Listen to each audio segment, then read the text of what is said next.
Alrighty, I guess this is try number 2.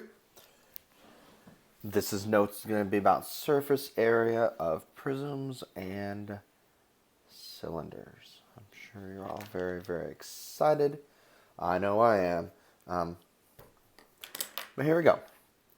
So, it's going to be a little weird just because usually we've talked a little bit about normal area first. If you guys were able to look at any of those engagement activities, I guess you might have seen it. If not, I'm just going to have to really quickly just talk about area. Area is basically, I guess the easiest way I think about the amount of surface covered by a shape.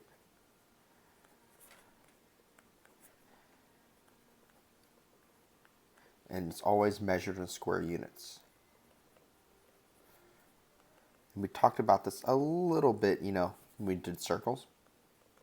And that just means literally if I have a rectangle and I want to know the area of it, and this is 4 centimeters by 2 centimeters. The formula for a rectangle, which you should hopefully remember from 8th grade before, it's area equals base times height, or sometimes it's length times width. And so it's going to be 8. And what this means is there's actually 8 different squares in there, and each square is 1 centimeter. That's why it's 8 square centimeters. Okay, so when we're talking about surface area, we're actually talking about how much area is covered by a 3D shape.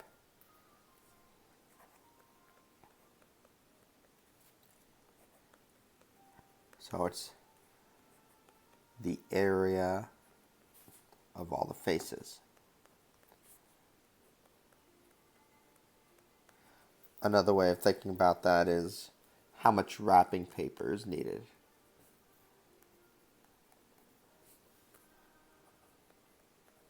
Wrapping paper.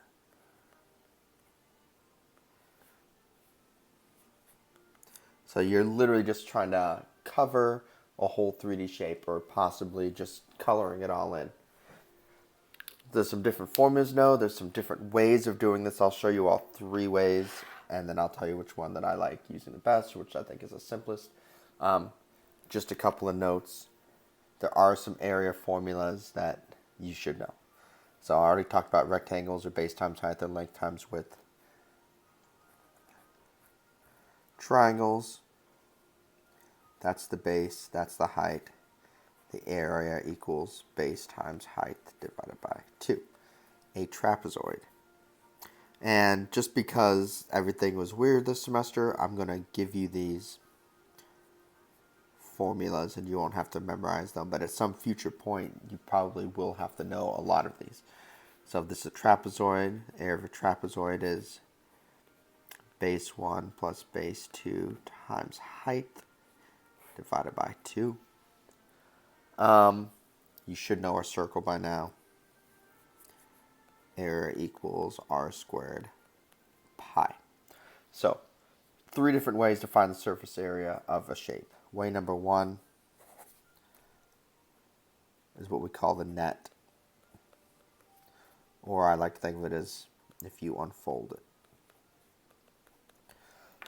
That's, you're taking something that's 3D and you're trying to turn it into something 2D so that you can figure out what's going on and then find the area of each separate part. This is the longest way, but a lot of people like this just because it helps them sort of visualize what's happening. So this is 2 meters, 8 meters, 10 meters. What we're going to do is we are going to unwrap this. Let's see if I can get this to work a little bit better. All right. So I imagine it as a box, and then you're going to cut along all of those edges and unfold it out to make basically what? 6 different rectangles. So there's a bottom here. Let's just use that bottom here. And we know the bottom is 2 by 8. If we were to cut this side and this side, it's going to fold out this way. It's going to go over here.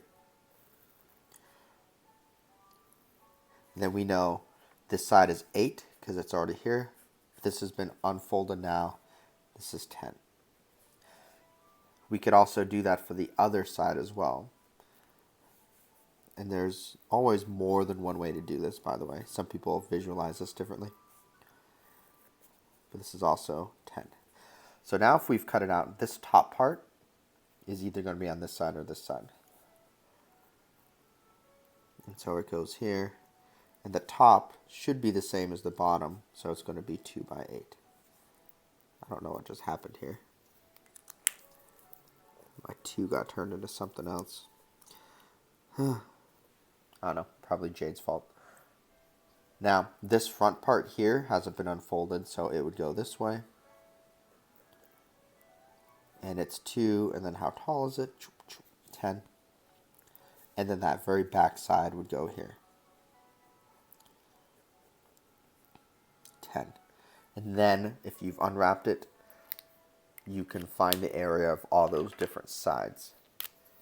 So, 8 times 2, 16. And I'll put the units in afterwards. This one's 8 by 2, so that's 16. 2 by 10 is 20. 2, this is also 2 by 10 is 20. 10 times 8 is 80. 10 times 8 is 80. And then you can just add all that up. 20, 80, 16, 80, 16. I don't know why my numbers are getting farther apart. Even when I'm just doing this on my own, my writing sucks. Anyway, then you would add all these up. You'd get 232 or something like that meters squared. And if you didn't put the meters squared, I would mark you wrong. Just because you have to have your units, right? That's 100, that's 100, 232 meters squared. So you could always unfold all of these, and sometimes it's useful just to do that so you know what's happening and what it looks like. It's not 100% necessary though. Second way of doing this is basically the same way. It's just you're not unfolding it all the way. So let's give you a different shape. And we'll always start with these rectangular prisms because they're the easiest to draw, except for that one's terrible. And let's say this one's 8 inches by 10 inches by 6 inches. So instead of just cutting it all out, I'm just going to try to find all the areas without doing that extra work. And so how I usually do this is I would label it as in, well, that's the front. That's a thing that's not supposed to be there. This is the back. And then I go right side, left side, top, bottom. The reason I have front, back, right, left, and top, bottom is, as you noticed on this one, hopefully these come in pairs, right? The front was 2 by 10, 20. The back was 20. The right side was 80. The left side was 80. And then you got 16, 16 for the top and bottom. So really you're only having to do multiplication 3 times and then addition. So the front side is 8. And the front and the height is 6. So 8 times 6 is 48. So now the back is 48. The right is 10 by 6. 10 times 6 is 60. So the left is also 60. And then the top is going to be 8 by 10, which is 80. The bottom is 80. You add all these up together, you get 160, 280, 376. 376 inches squared. Now, they won't always be rectangles, so you might have to, do this a little bit differently. I could give you a triangular prism. And by I will. And then if I was really annoying, which if you know me, it's going to happen, I could not even give you all the information. I could say, so this 6 meters, 10 meters, 12 meters. If you notice, I didn't give you this side, so we would do our favorite thing, and I'd say, hey, what are we going to do? And I don't know, Deshina would say, Pythagorean theorem, and I'd be like, hey, good job. So, good job, Deshina. I'm sure you're the one who's going to tell us that. So, don't forget Pythagorean theorem's a squared plus b squared equals c squared, where c is the one that's across. So, if you did a real quick a squared plus 6 squared equals 10 squared, I'll let you kind of solve that yourself. You would get a equals 8, and that's what would go there. So, this one doesn't have a front, back, left, right, top, bottom. It has a front. Usually I just draw a triangle. And then it has a back triangle. It has, I don't know, a right side, a bottom side, and then it has this back side.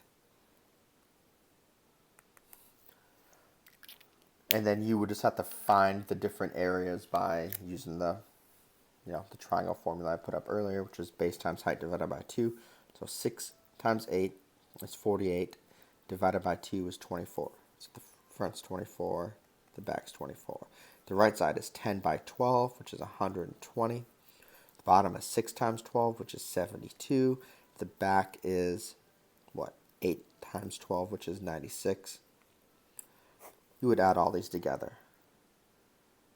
which is 168, 170, 240.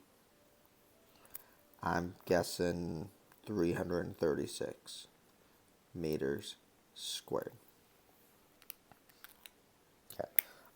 Before I forget, there are questions like this where it's going to ask about lateral area, or there might be parts of the shape that are missing.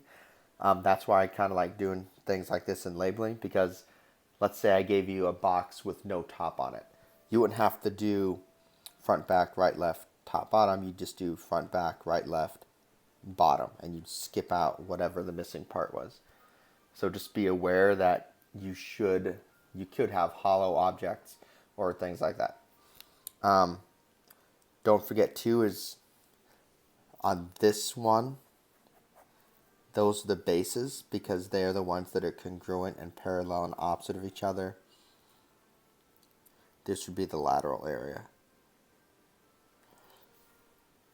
Rectangular prisms are a little bit different because it depends on what you're counting as your bases, because they're all opposite. So you'll just have to be careful, and hopefully the question will tell you what's going on. So that's first way, second way, third way you can do this. And that's the formulas, which I'm going to give you formulas, a formula sheet that you're allowed to use on tests and your final exam and stuff like that.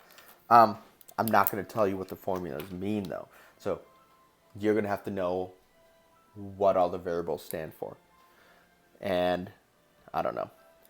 I'm sure, I don't know. I was about to say, try to remember who's in class. It's been so long. I don't know. One of you would be complaining about this and me not giving enough information. But I'm sure Hayden would say, like, oh, it's easy enough. We can do this because we are all-powerful geometry gods. And I'd say, yes, you are. And then you'll do it. So, for the surface area of a prism, you could use the formula to the area of the base, and that's because there's two of them, plus the perimeter of base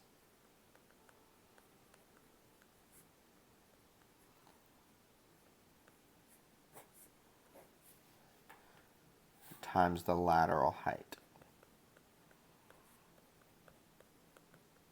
And it might be written differently or something like that.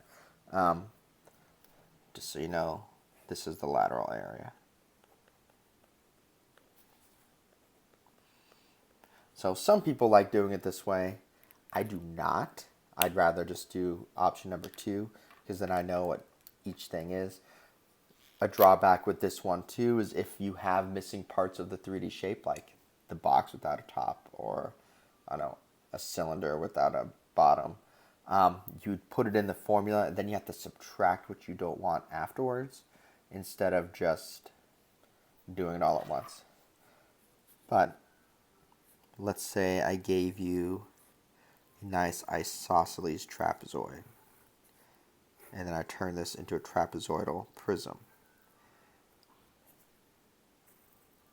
Then I'd have to give you a lot of information, and let's say this was 16 feet, and these are 5 feet. This is not going to be a super realistic trapezoid. 20 feet, the top is 8 feet, and the height of this is 4 feet.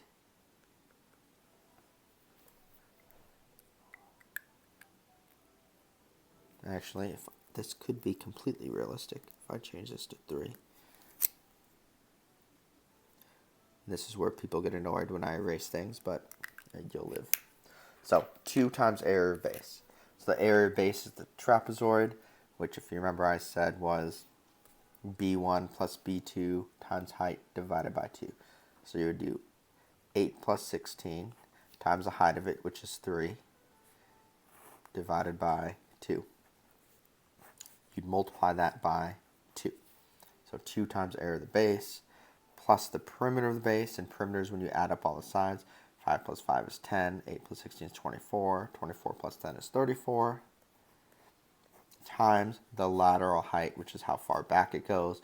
If it was standing up like this, it'd be how tall it goes. You just got to be careful. 20, which equals 8 plus 16 is 24, 24 divided by 2 is 12. 12 times 3 is 36. 36 times 2 is 72. Plus 34 times 20 is 680. And you get 752 feet squared. All right. One last thing is another formula,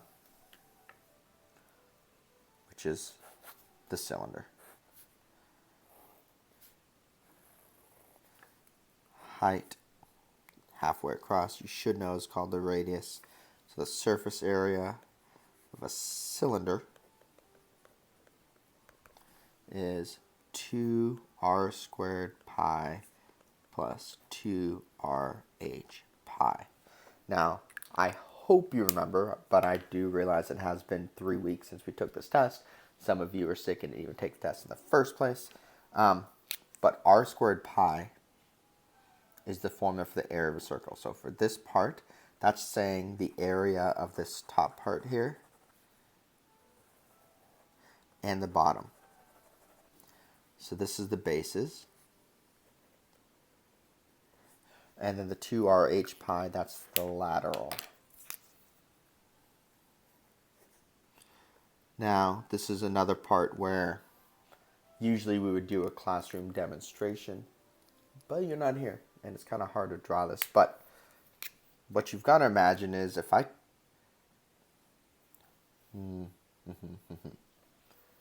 have a cylinder,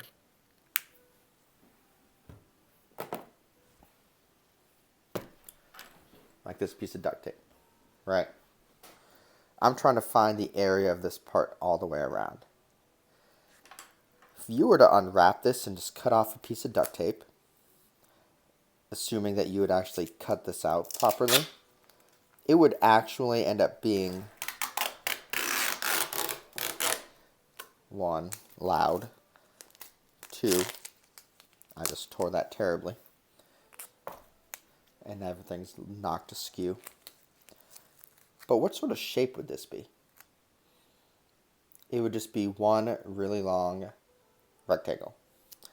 And as we know, the formula for a rectangle is base times height. So the height of this rectangle, which is that piece of tape, was just this, which is where the h comes from. The length, once we unwrapped it, if you think about it, if we cut it here, and then unwrapped it, it's exactly 1 circle long. That was what was called the circumference, and the formula for that was 2r pi. So really, this 2r pi stands for the circumference of the circle, which is the top part of that. The h is the height. Then you would just use the formula to solve for surface area.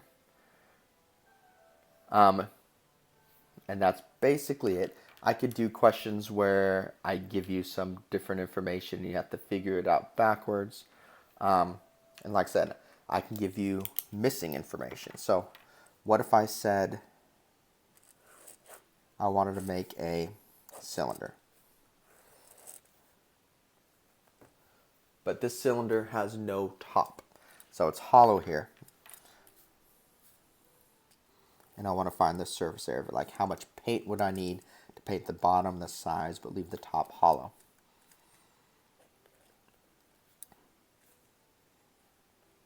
So there's 2 ways you can think of this. You could just use this formula and subtract the parts you don't want. I think it's easier just to take away what you don't need at the beginning, which is why it's really important that you have these formulas not memorized, but you know what they mean. So the 2r squared pi was the top and the bottom. There is no top on this one. So we don't need 2r squared pi. We need only one of them. So we could just simply use this formula but modify it to suit our needs. So we don't need a top. We just need 1r squared pi. So we can do 6 squared pi plus 2. Radius was 6. Height is 10 pi. So we get 36 pi plus 120 pi. You get 156 pi meters squared. Now I know some of you don't like decimals. So if you wanted to just actually multiply it in a calculator using pi, you get 490.1 meters squared. So I'm going to give you questions where parts of these shapes are covered up or they're missing, or I could have made this one even harder and said something like you want to paint the inside and the outside. You're going to have to modify the formulas or add or subtract things.